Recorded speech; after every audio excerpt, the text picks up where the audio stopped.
Assalamualaikum warahmatullahi wabarakatuh. Perkenalkan, nama saya Amna Karim dengan NIM 1514210209. Saya dari kelas 5A PGSD. Di sini saya akan membuat video tentang pembuatan media pembelajaran. Tugas mata kuliah media dan sumber belajar dari dosen pengampu Rustam Husain SAG MPD. Poin pertama menjelaskan media pembelajaran.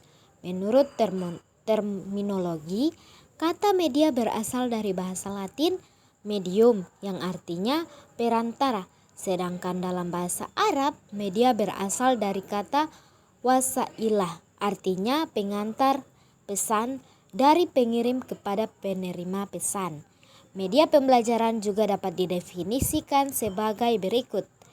Gerlach dan Eli 1971 mengemukakan bahwa media belajar merupakan alat-alat grafis, fotografis, atau elektronis untuk menangkap, memproses dan menyusun kembali informasi visual atau verbal. Poin kedua yaitu unsur-unsur dalam media pembelajaran. Dalam usaha membantu peserta didik untuk memperoleh kemudahan belajarnya, ada banyak unsur atau elemen yang harus diperhatikan.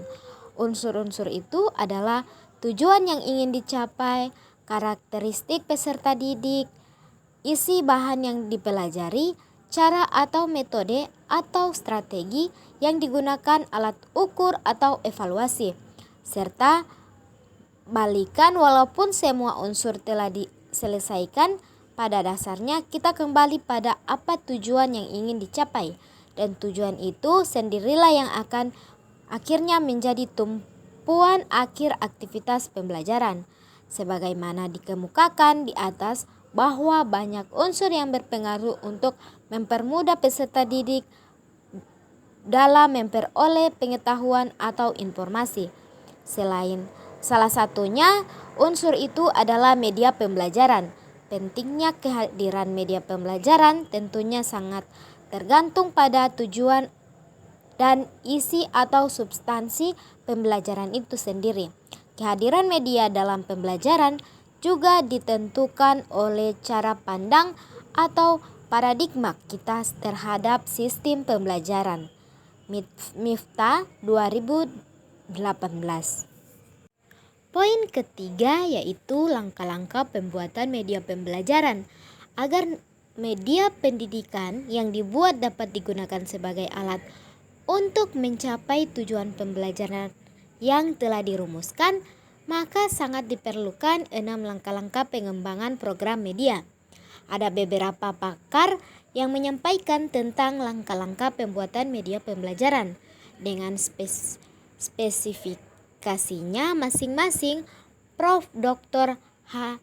Aminuddin Rasyad merumuskan 6 langkah-langkah pengembangan program media sebagai berikut.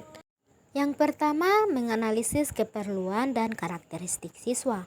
Program dibuat sebelum harus meneliti secara seksama pengetahuan awal maupun pengetahuan persyaratan yang dimiliki dan tingkat kebutuhan siswa yang menjadi sasaran program yang dibuat. Yang kedua, merumuskan tujuan instruksional dan operasional. Pembuatan tujuan dapat memberi arah kepada tindakan yang dilakukan, termaksud penyesuaian penggunaan media yang digunakan sehingga dapat sinergi antara tujuan yang ingin dicapai dan penggunaan model dan macam media yang digunakan. Yang ketiga, merumuskan butir-butir materi secara terinci setelah tujuan instruksional jelas. Yang keempat, mengembangkan alat ukur keberhasilan. Alat pengukur keberhasilan siswa ini perlu dirancang secara seksama sebelum kegiatan pembelajaran dilakukan.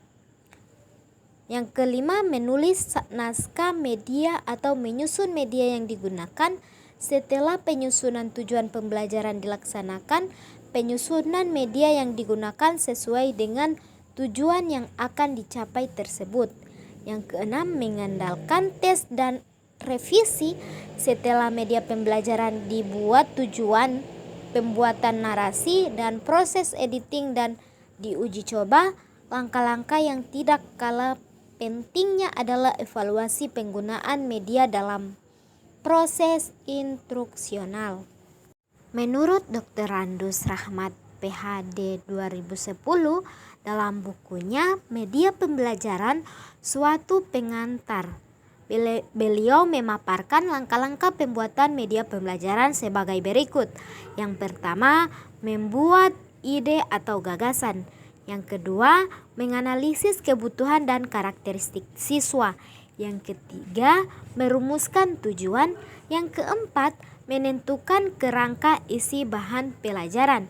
Yang kelima, menentukan jenis media. Yang keenam, menentukan treatment dan partisipasi siswa. Yang ketujuh, membuat sketsa, storyboard. Yang ke-8, menentukan bahan atau alat yang digunakan. Yang ke-9, pelaksanaan pembuatan media. Yang ke-10, penyuntingan. Yang ke-11, uji coba jika mungkin dilakukan. Yang ke-12, terlaksanakan kegiatan dan mengevaluasi. Poin keempat, manfaat media pembelajaran. Secara umum, manfaat media dalam proses pembelajaran adalah memperlancar interaksi antara guru dengan peserta didik, sehingga kegiatan pembelajaran akan lebih efektif dan efisien. Tetapi secara lebih khusus ada beberapa manfaat media yang lebih rinci. Kompas dan Dayton 1985 misalnya mengidentifikasi beberapa manfaat media dalam pembelajaran, yaitu yang pertama, penyampaian materi pembelajaran dapat diseragamkan. Setiap pembelajaran mungkin mempunyai penafsiran yang berbeda-beda terhadap suatu konsep materi pembelajaran tertentu. Yang kedua, proses pembelajaran menjadi lebih jelas dan menarik secara fisik maupun emosional. Singkatnya, media pembelajaran dapat membantu pembelajaran untuk menciptakan suasana belajar menjadi lebih baik, menonton dan tidak membosankan. Yang ketiga, proses pembelajaran menjadi interaktif.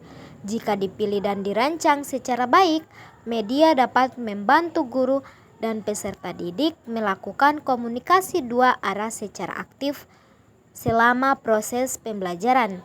Yang keempat, efisien waktu dan tenaga. Keluhan yang selama ini sering kita dengar dari para guru adalah selalu kekurangan waktu untuk mencapai target kurikulum. Yang kelima, meningkatkan kualitas hasil belajar peserta didik. Penggunaan media bukan hanya membuat proses pembelajaran lebih efisien, tetapi juga membantu peserta didik menyerap materi pelajaran yang lebih mendalam dan utuh. Baik, sekian video dari saya. Apabila ada kekurangan atau kesalahan, mohon dimaafkan. Wabillahi taufiq walhidayah. Wassalamualaikum warahmatullahi wabarakatuh.